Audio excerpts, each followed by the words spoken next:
Sa ibabaw ng isang makinang at kumikislap na background, lumulutang ng pailes ang isang napakalaking espada. Ang talam nito ay nababalutan ng sinaunang ukit. Ang mabigat nitong anyo ay tila naglalaman ng kapangyarihang hindi dapat umiiral sa mortal na mundo. Ang Mythic Class Greatsword Prometheus ay may kakayahang baluktutin ng mga batas ng kalikasan. Kasunod nito ay isang mas malaking text box na nagbigay liwanag sa tunay na kapangyarihan ng maalamat na sandata. May kakayahan nitong impluwensyahan ng buong mundo upang gawing posible ang mga bagay na imposible. Hindi ito simpleng pagpapalakas, hindi ito ordinaryong enhancement, hindi ito ilusyon. Ito ay isang kapangyarihang direktang nakikialam sa mismong realidad. Bumalik ang eksena sa aktibong battlefield. Makapal na usok ang gumagapang sa pagitan ng mga itim na monolith. At sa gitna nito ay nakatayo ang 5 na zuna. Bawat isa ay nakasuot ng parehong mabigat na baluti. Bawat isa ay may hawak na parehong Prometheus. Bawat isa ay naglalabas ng parehong nakakatakot na presensya. Ang kanilang mga pulang mata ay kumikislap sa loob ng usok habang sabay-sabay nilang pinagmamasdan ang artificial mythic class weapon. Gamit ang kapangyarihang iyon, maaaring lumikha ng maraming kopya ng sarili. Mga kopya ang may parehong sandata, parehong baluti, parehong antas ng kapangyarihan. Sa madaling salita, ang 5 na zuna ay sabay-sabay na ngumiti. Kayang lumikha ni Nazuna ng maraming bersyon ng kanyang sarili. At pagkatapos ay dumating ang pinakahuling linya, na lahat ay level 9,999. At bawat isa sa kanila ay taglay ang parehong nakakatakot na kapangyarihan na dahilan kung bakit siya kinikilala bilang ang pinakamalakas sa Abyss. Isang mas magaan at mas simpleng ilustrasyon ang lumitaw upang ipaliwanag ang mga limitasyon ng maalamat na sandata. Isang chibi na bersyon ni Nazuna ang masayang nagtataas ng Prometheus sa ere. Sa kanyang paligid ay nakatayo ang 4 na magkaparehong chibi clones, bawat isa ay nakasandal ang kani-kanilang dambuhalang espada sa kanilang mga balikat. Sa kabila ng nakakatakot nitong kapangyarihan, may mga hangganan pa rin ang Mythic Class Greatsword Prometheus. Gayunpaman, hindi omnipotent ang Prometheus. Mayroon itong mga limitasyon. Maaari lamang itong lumikha ng hanggang 4 na kopya na may parehong kagamitan, antas, at alaala. Sa madaling salita, ang 5 na zuna na kasalukuyang nasa battlefield. Ang orihinal at 4 na kopya ay kumakatawan na sa pinakamataas na bilang ng perpektong reproduction sa kayang likhain ng espada. Ang background ay napuno ng daan-daang maliliit na chibi na zona na magkakadikit at halos wala ng espasyo sa pagitan. Kung hihigit sa 4 ang nilikhang kopya, bababa ang kanilang level at iba pang katangian. At bagamat posible pang dumami ang mga ito, ang absolutong limitasyon ay 1,000 kopya. Ang sumunod na narration box ay naging mas mabigat. Ngunit kapag masyadong pinilit ang mga batas ng mundo, ang mga distortion sa paligid ng mga clone ay nagsimulang mabiyak. Ang kapalit ay maaaring sariling buhay ng gumagamit. Bumalik ang eksena sa tunay na battlefield. Sa dulong kanan, lumitaw ang masayang mukha ni Nazuna. Nakatingala siya habang may kumpiyansang ngiti sa kanyang labi. Ang pinakamadaling baguhin para kay Nazuna ay ang kanyang sarili. Ang eksena ay dumaan sa kanyang baluti, sa kanyang espada, sa kanyang kagamitan. Kasunod nito ay ang kanyang mga pag-aari. Ang narration ay nagpatuloy habang dumadaan ang tingin sa makapal na armor ng artificial mythic class weapon. Pagkatapos ay mga inorganic substances at mga bagay na may taglay na mahika. At sa huling bahagi ng paliwanag, naging mas seryoso ang tono. At ang pinakamahirap sa lahat ay ang ibang tao. Sa buong kasaysayan ng paggamit ng Prometheus, ang pagbaluktot sa sarili ang pinakamadali. Ang pagbaluktot sa mundo ay posible. Ngunit ang pagbaluktot sa kalooban at pag-iral ng ibang nilalang, iyon ang pinakamataas na antas ng kahirapan. At dahil dito, ang kakayahang lumikha ng 4 na karagdagang level 9,999 na Nazuna ay hindi lamang isang simpleng skill. Isa itong patunay kung gaano kalalim ang koneksyon ni Nazuna sa Mythic Class Greatsword Prometheus. Isang koneksyong sapat upang gawing posible ang isang bagay na dapat ay imposibleng mangyari. Sa kaso ng ibang tao, halos imposibleng pahinain sila, pababain ang kanilang level o pilitin silang sumunod sa kanyang kagustuhan. Sa kabila ng pagiging mythic class ng Prometheus, may mga hangganang hindi basta-bastang malalampasan. Kung pipilitin niyang gawin yon, napakatindi ng magiging backlash. Sa karamihan ng pagkakataon, mas mabigat ang kapalit kaysa sa makukuhang benepisyo. Kaya naman, biglang sumabog ang aksyon. Parang sabay-sabay na naglaho ang 5 na zona mula sa kanilang mga pwesto. Sa susunod na sandali, lumitaw sila mula sa lahat ng direksyon. Mula sa kaliwa, mula sa kanan, mula sa itaas, mula sa likuran, maging mula sa mismong harapan.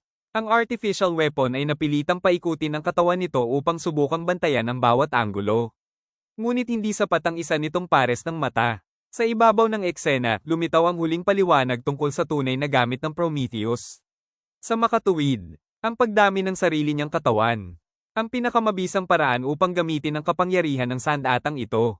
Wala ni isang sandali ng pahinga ang naibigay sa sinaunang makina.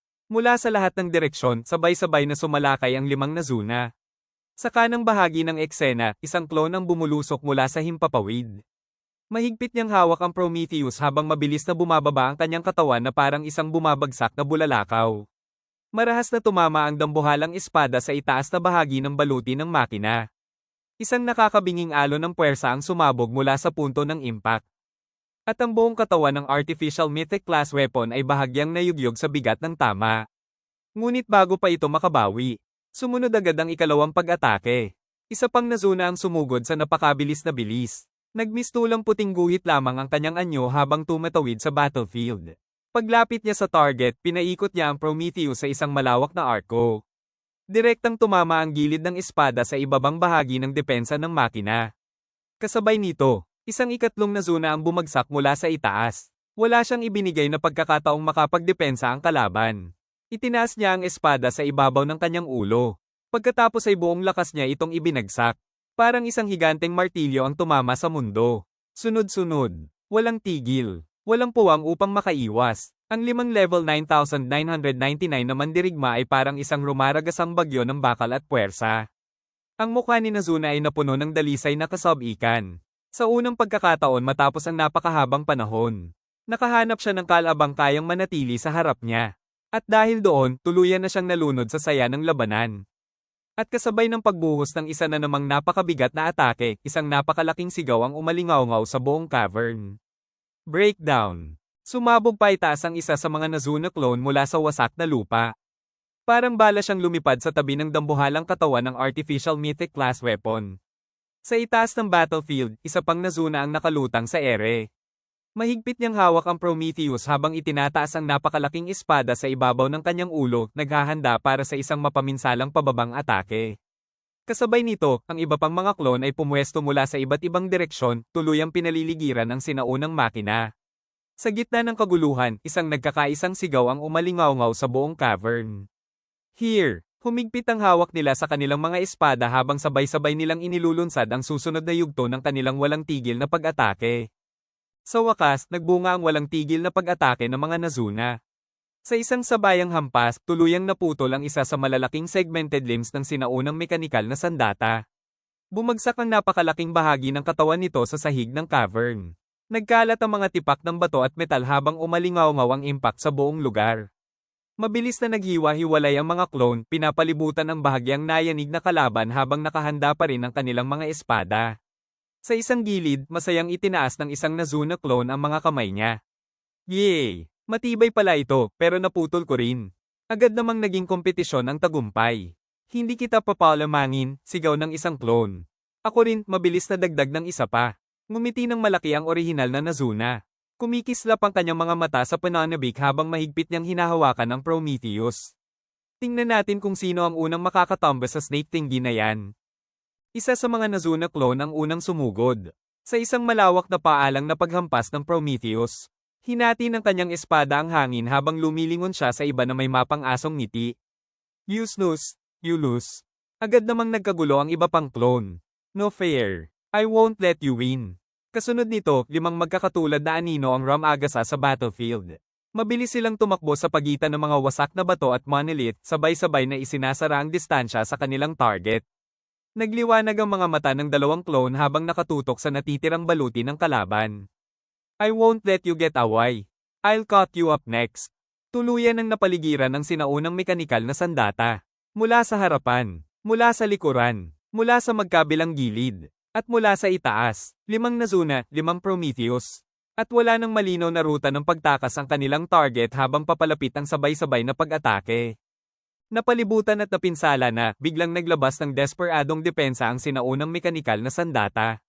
Mula sa katawan nito, sumabog ang napakaraming malalaking lumulutang na sphere na mabilis na kumalat sa buong cavern. Sa loob lamang ng ilang sandali, nabalot ng mga ito ang battlefield.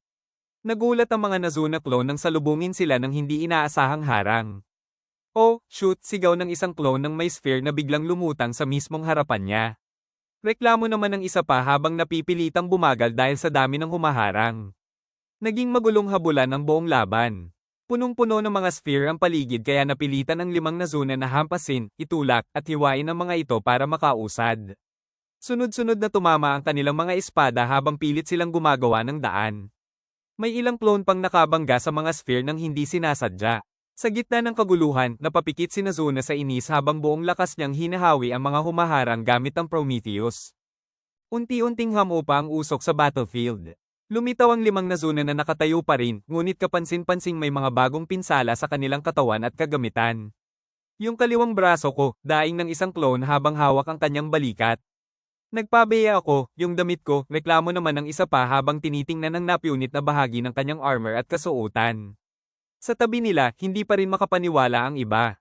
Hindi ko akalaing maglalabas iyon ng napakaraming puting bola. Muling naging seryoso ang ekspresyon ni Nazuna. Pinunasan niya ang gilid ng kanyang bibig habang nakatitig sa sinaunang makina. Ako na nga ang pinakamalakas sa abyss, pero parang wala lang nitong tinanggalan ng parte ang katawan ko. Humigpit ang hawak niya sa Prometheus. Ano ba talaga ang ataking yon?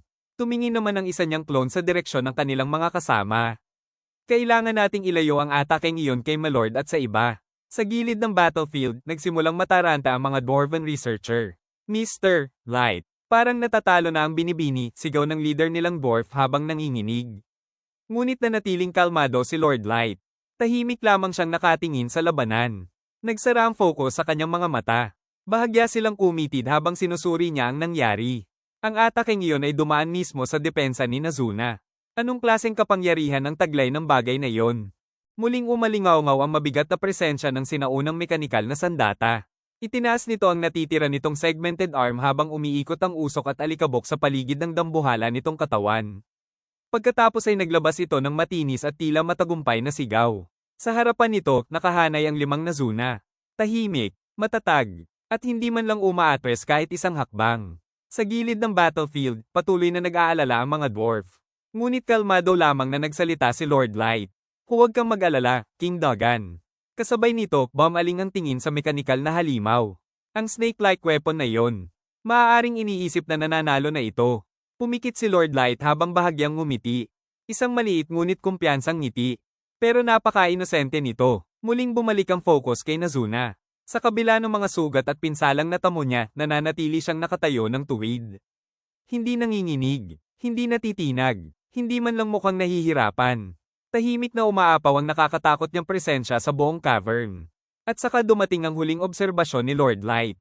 Kung iniisip nitong sapat na ang ganoong antas ng pinsala para matalo si Nazuna, malaki ang pagkakamali nito. Ang tila tagumpay ng sinaunang makina ay agad na naputol. Sabay-sabay na itinaas ng 5 Nazuna ang kanilang mga Prometheus sa ere. Isang makinang nagintong aura ang bomb-alot sa kanilang mga baluti habang nagsimulang manginig ang paligid sa muling pag-activate ng Mythic-class weapon. Sa isang serye ng close-up panels, sumigaw ang isa sa mga clone ng buong lakas. Bend the laws of nature and heal my wounds. Kagad namang sumabay ang iba. Prometheus. Isang nakakasilaw na bahagharing liwanag ang sumabog sa buong cavern. Nilamon ng rumaragasang enerhiya ang 5 Vanguard habang ang kapangyarihan ng Prometheus ay muling binabaluktot ang realidad. Nagsimulang magsara ang mga sugat. Nabuo muli ang mga napinsalang bahagi ng kanilang katawan at kagamitan. Sa loob lamang ng ilang sandali, ang lahat ng pinsalang natamo nila ay tila nabura na parang hindi kailanman nangyari. At sa gitna ng nagliliwanag na enerhiya, nanatiling nakatayo ang 5 Nazuna. Ganap na naibalik sa kanilang pinakamalakas na kalagayan. Unti-unting naglaho ang bahagharing liwanag. At nang tuluyang lumino ang battlefield, walang bakas ng pinsala ang makikita sa 5 Nazuna. Nakapatong ng casual ang Prometheus sa balikat ng orihinal na Nazuna habang nakangiti siyang muli. Sa tabi niya, masayang iniunat ng isang clone ang dati niyang nasugatang kaliwang braso. Sa likuran naman, isang clone ang napatingin sa sarili niyang katawan bago naging blanca ang kanyang ekspresyon. Parang ngayon lang niya napansing wala na ang lahat ng gasgas at sira. Sa kabilang panig ng battlefield, napahinto ang sinaunang makina. Bahagyang gumalaw ang ulo nito habang tila sinusubukang i-proseso ang nangyari. Mas matindi pa ang naging reaksyon ng mga dwarf. Ganap nang gumaling ang lahat ng sugat nila. Pati baluti at damit nila bumalik din sa dati. Sa gitna ng kaguluhan, nanatiling kalmado si Lord Light. Bahagyang kumitid ang kanyang mga mata habang pinagmamasdan ang 5 Vanguard. Hindi talaga pinagaling ng Prometheus ang kanilang mga sugat. Sa kanyang isip, nagsimulang mabuo ang tunay na mekanismo ng Mythic class weapon. Muling sumili ang imahe ng Prometheus, kumikislap na parang isang sandatang may kapangyarihang baguhin ang mismong mundo. Binago nito ang realidad, upang ang mga sugat nila at pinsala sa kanilang baluti ay hindi kailanman nangyari sa simula pa lamang. Sa kabilang panig ng cavern, tila wala man lang nangyaring mabigat na labanan. Masayang iniikot ng 5 Nazuna ang kanilang mga great sword. Dalawa sa kanilang mga chibi-like clone ay masaya pang tumatalon sa lugar. Para bang walang anumang cosmic na kapangyarihang kakagamit lamang nila. Sa katunayan, ayon sa kapangyarihan ng Prometheus, hindi kailanman umiral ang mga sugat na iyon. Ibinalik lamang nito ang mga Nazuna sa kanilang orihinal na estado, na para bang walang nangyari. Biglang nilamon ng kadiliman ang sumunod na panel. Sa gitna ng nagkakagulong itim na tinta, isang nakakabinging katotohanan ang lumitaw. Upang tunay na matalo si Nazuna, kailangang mapatay ng kalaban ang lahat ng 5 Nazuna. Halos sabay-sabay, muling bumukas ang tanawin sa malawak na cavern. Sa kaliwa, nakatayo ang sinaunang mekanikal na sandata. Wasak, napinsala, at isa na lamang ang natitirang braso. Sa kabilang dulo naman ay ang 5 Nazuna. Tahimik silang nakahanay, magkakapareho ang tindig at magkakapareho ang napakalaking espada na nakapatong sa kanilang mga balikat.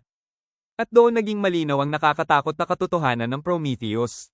Kung may matitira kahit isang Nazuna, maaari niyang baluktutin muli ang mga batas ng kalikasan. Pagalingin ang sarili, ibalik ang kanyang kagamitan sa perpektong kondisyon.